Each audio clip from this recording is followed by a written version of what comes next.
Yeah, thank you for having me back. Planting into cover crops, I make a lot of presentations on no-till planting equipment.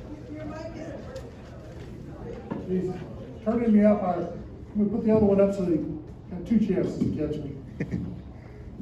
Anyway, I make a lot of presentations about no-till planting equipment, whether it be drills, planters, air seeders. When it comes to no-till planting into cover crops, the difference for some people is you planted green. It's a green thing rather than dry residue compared to no-till planting. Also, the residue level might be completely different.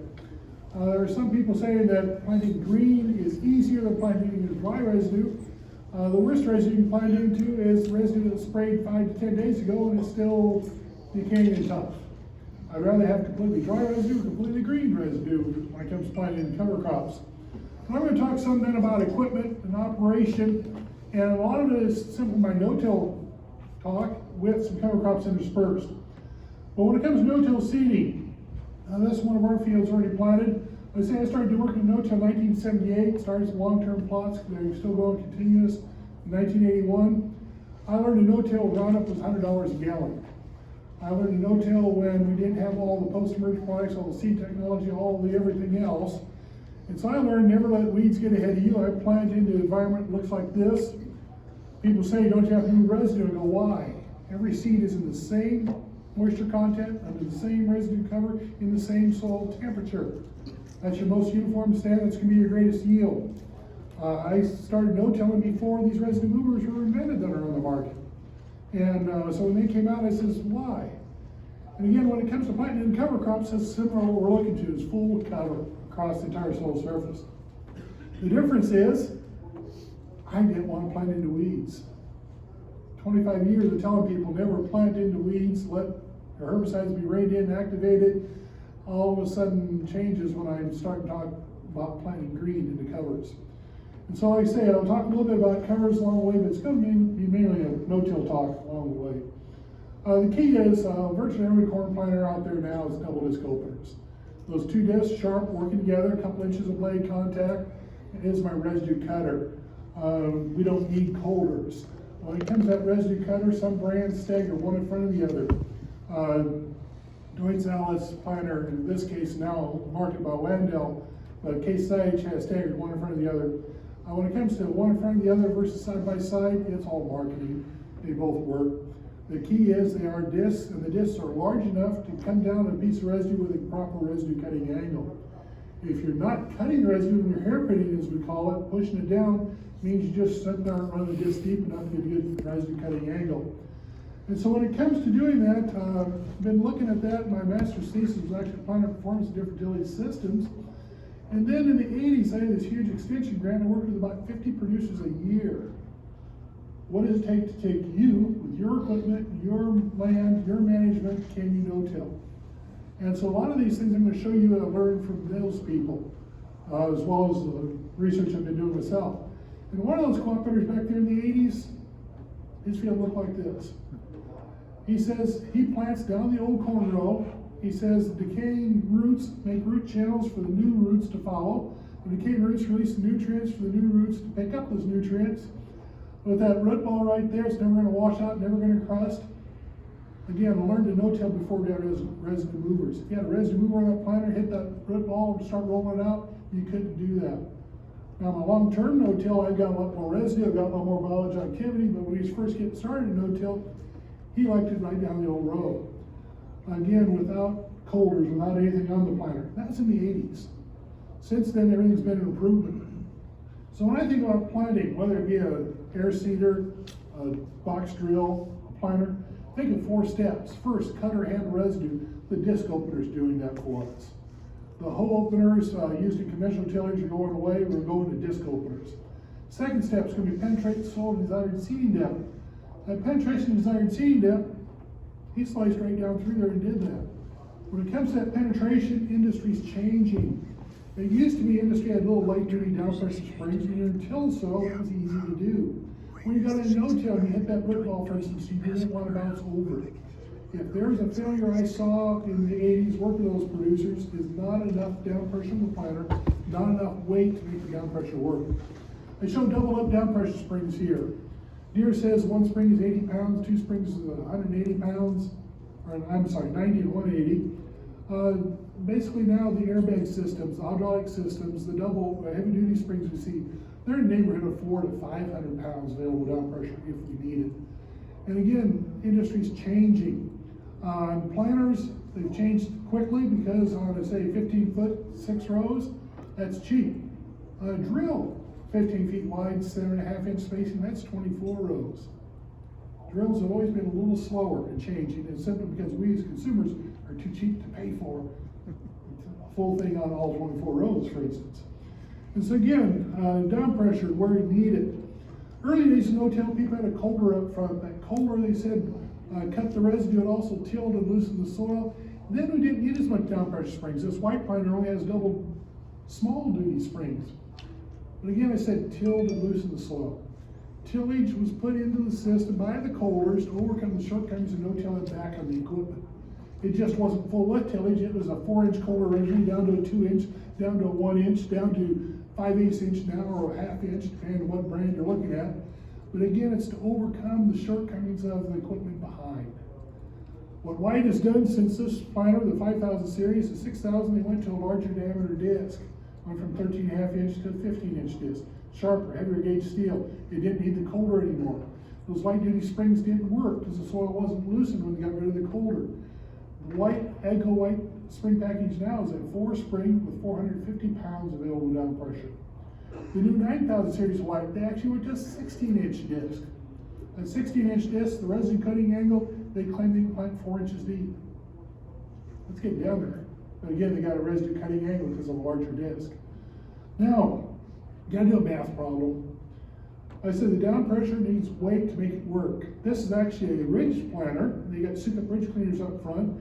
The Suka bridge cleaners are looking for 200 pounds available down pressure for their springs. The heavy duty down pressure springs of the Deere is looking for 300 pounds. 2 plus 3 is 500 times 6-row planter is 3,000 pounds. And the frame did not weigh 3,000 pounds, and you can see it's being lifted off the rock shaft there. There's a space underneath. You need to do that math problem. How many openers you got to go on the ground? How much weight it's going to take to get them all to go on the ground? Get rid of the ridge cleaners, that takes 200 pounds requirement off of there. So again, we start thinking about what's engaging the soil. Again, White 5000 series, they're trying to get the coulter on the ground. They put this weight right on the frame. They say you didn't need the front end weights of the tractor anymore, move it to the seeder. And when we start thinking about it, we're seeing planters, drills, air seeders being built heavier. That weight's being built in. May not have to add the weight. Now in the 80s, when I was working with those producers, I said add weight. When I got into the recent years, I found a new problem. Auto steer, GPS, central seed hoppers. We're buying planters without markers. We're buying planters that are carrying all their seed in the central seed hopper. I like that because the row units are a constant weight now. When I'm going across the field full or empty, the row unit's still going to behave the same. I hated the 3 bushel boxes that John Deere had for their soybean special planter. 3 bushels of soybean seed is 180 pounds. When you're full to empty, that's varying the down pressure 180 pounds.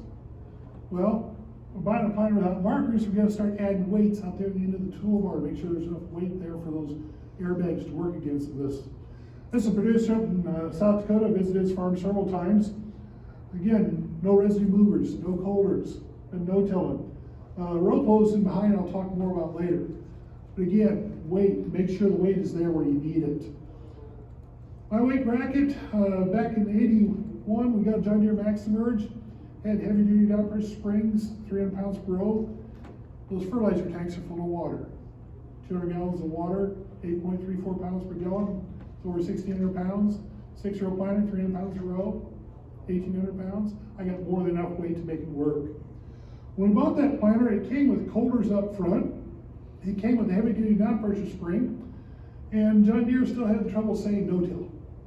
They were selling tractors and tillage equipment, and they said we don't have a no-till planter. Well, they had an excellent no-till planter. The coulter up front, if you're familiar with the John Deere bubble coulter, this one's missing about a 1/2 inch of steel. Because of that, it's taking wear, tear, and abuse away from the opener. The opener still has the original bevel on its disc.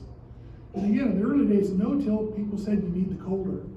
If If you got a sandy abrasive soil or rocky soil, people loved colders to make their disc openers last longer. What Deere has done, they went from a 2.5 mil thick disc to 3 to 3.5 mils thick.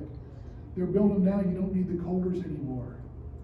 In fact, on this planter, we ran the colders for a couple of years. We pulled the colders off because in a wet, sticky clay soil, the soil we pulled up with the colder would start blowing up the depth gauge wheel, start blowing up the press wheel.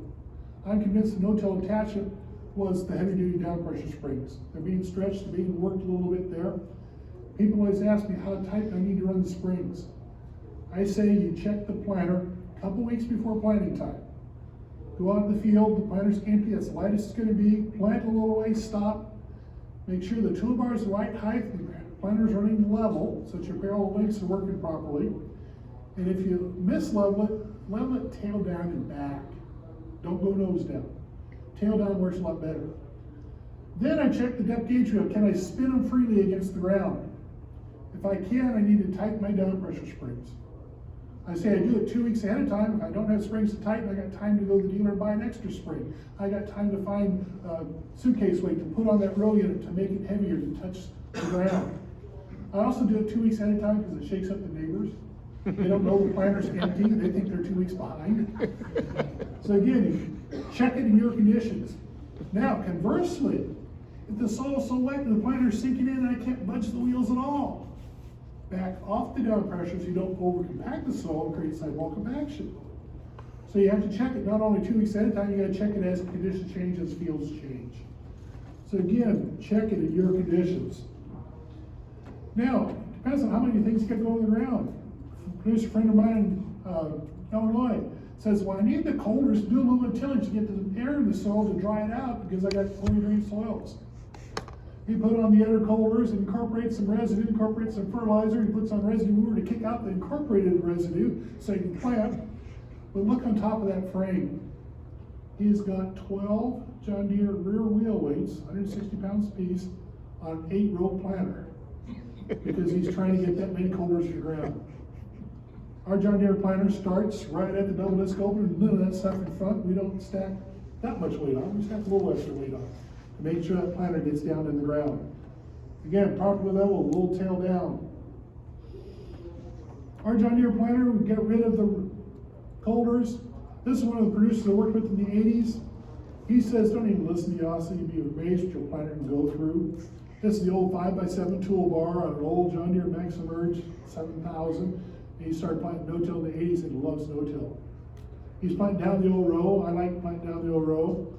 I should have pulled that one lead right in front of this opener. But he left his residue movers on there, well, they're called fur openers at that time, just to lay the stalks over for a little smoother ride, just leave them on there for a little extra weight. He's been no-tilling, likes it. Notice on this next row over, there's a nearer corn there. Volunteer corn problems go way down when you go to no-till because you're not disking them in and planting them. And their stands look like this, back in the 80s. Like I say, equipment since then has been an improvement. So again, don't be afraid of going to the no-till, going to planting into cover crops. But one of the keys is it's got to be continuous no-till when it comes to soil health, soil structure, soil biology. You know, if you ask a farmer in Nebraska, does he no-till? 90% of them raise their hands, yes, I no-till my corn into soybean residue. But they till their corn residue before planting beans or before they plant corn on corn. That's still a tilled soil. Yes, I saved fuel and labor that year. Yes, the John Deere planter went there. One cocker's growing, the rest of them didn't get planted. But that's still a tilled soil when it comes to crusting, when it comes to lack of soil biology, when it comes to lack of residue. Continuous no-till makes it work. Continuous no-till, then you'll build that soil structure. The clod closest to me here, furthest over there, is continuous no-till after about 10 years. The other one is walked across the fence to the tilled neighbor. You can see by the color, it's the same soil. The difference is the soil structure, soil biology. This is even before cover crops. This is simply tillage tools. So continuous what makes it work. I showed you that one earlier. I talked about the soil biology. Again, cover crops step up that soil biology so it happens faster. I said once you get the soil biology, the root balls don't roll out. Here's no-till, soybeans down the old corn row. Again, you don't see any root balls rolled out. A farmer calls me and says, I'm rolling out root balls. The odds are he's first or second no-till, or he's in a tillage rotation where he never gets the soil biology going. So again, the longer you're continuous no-till, the easier it becomes. The bad news is if you fail in the first, second, third year, the banker probably won't let you continue. And so again, pay attention to weight, down pressure. And actually when it comes to no-till, there's a lot of people say, oh, plant between the rows. Then you don't have to handle that root ball. You won't roll them out. Well, you notice this row of residue here closest to me is run over. You'll find out you'll wear your tractor tires real fast because you're driving on the old root balls. You'll also find out some of your rows are planted into a wheel track row from last year. Some are planted into the soft row from last year. I like planting down the old row because that's where the soil biology was last year in row crops. And that's also where I didn't drive last year, so it's a better root zone. And so again, I like planting down the old row, don't like planting between the rows, save my tires. But to be truthful, for core-line corn, until you get soil biology working with you, plant as close as you can to the old row so you're not bouncing over the root balls and not rolling the root balls out. This is a demonstration plot, edge of the field, on an April 10th planting date in an area of the state where normal planting dates are April 20th. No-till corn on corn, they say it can't be done because the soil's too cold and wet, but it works fine. Getting off the row. We got a lot of farmers in Nebraska put narrow depth gauge wheel tires on their planter just so they get closer to the old row. That's what we've done here. The narrow ones get you about 2 inches closer than the standard one. So again, we look at making it work by putting the seed in the most biologically active area of the field. Again, I started no-till before row cleaners came out. People said, well, try them, you'll like them. I was like farmers. We bought the cheapest one first, the bottom of the front of the planter unit, and we started running them, and we found no yield benefits. But I started thinking about why not, compared to other people who say they run them. One is we were long-term continuous no-till for 10, 20 years already before. The other is, with good soil structure, good infiltration on well-drained soils, we didn't have some of the problems that poorly drained soils have. Well, the poorly drained people, once they get to long-term no-till, those problems tend to go away. But think about uniformity of the field. Here's one of the producers I worked with in the 80s. He's in his third year of crop that you see here, but it's only second year no-till. He moved over a little bit, planted his corn, moved over a little bit, planted his soybeans. No need for residue movers. They weren't invented yet in the 80s. But think about it if you planted across the screen here. He'll have some seeds in bare ground, warmer and drier. He'll have some seeds under residue, cooler and wetter.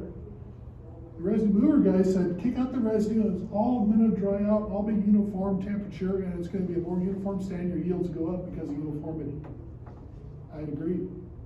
But in Nebraska, I very seldom want to dry out my seed zone at planting time. Usually the other way around, wishing it would rain for the crop to come up. Again, further east, maybe drying out the seed zone is part of your system. I still like the residue there to prevent crusting later in the season. So again, the residue movers, I don't like running them. Where we did run them in the early days when they first came out, this is where we run them a little too aggressive, never move soil. Moving just residue, they work a lot better. When you're moving soil, you're going to create all sorts of problems. But the worst thing is, in Nebraska, the wind blows. Wind blows some residue back. Now I've got some seeds that are in a warm, dry environment. I've got some that are cold, wet. I get some with residue over the top that's going to leaf out under the residue. That's, I'll describe it, a less uniform stand. We found when we run residue movers, our yields go down. Now that's with dry residue. When I get into growing cover crops, it becomes even worse because you can't kick it out to the side, or the turning object keeps turning and starts wrapping. I learned a long time ago when looking at planters and cultivators for no-till, if it turns, it's going to wrap.